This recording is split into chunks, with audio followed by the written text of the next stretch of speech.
reach up.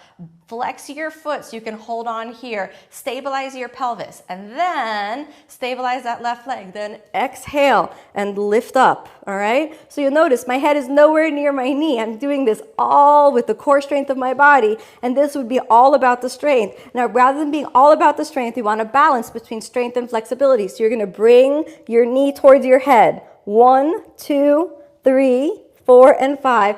Inhale, take the head down and stabilize your pelvis and make sure you don't lean with your hips, but exhale, take the leg out to the side, externally rotating your hip joint as you look over to the left. And you'll notice that with this hand, I'm pressing on my hip as hard as I can to make sure that the hip stays planted into the ground. We're externally rotating the right hip joint, so that's rolling into the thigh. After 5 breaths, inhale, roll back to the center, exhale, take it up and reach the head to the knee.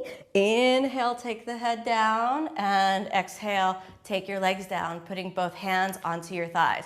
Now, lucky for you when you do this, you won't have a mic in the back of your body, so you'll be able to rest in the ground. But actually, this is a really good movement to keep the body really lifted. Let's try the left side. Taking the leg up, and inhale, hold onto your foot, point your toe if you can.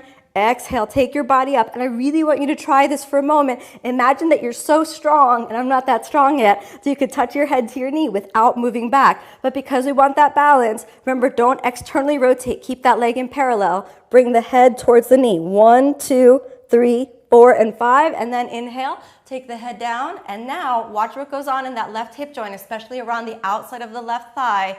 Exhale, take the leg down, out to the side, reach over. Now here's what you want to avoid. If I lean over, you can see my pelvis come off the ground. We want to avoid that. So that's what this hand is doing. You're pressing your pelvis into the ground even if your leg remains up.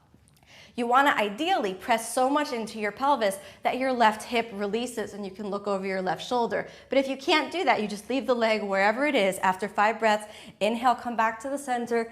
Exhale, take it up. Let it reach into your head.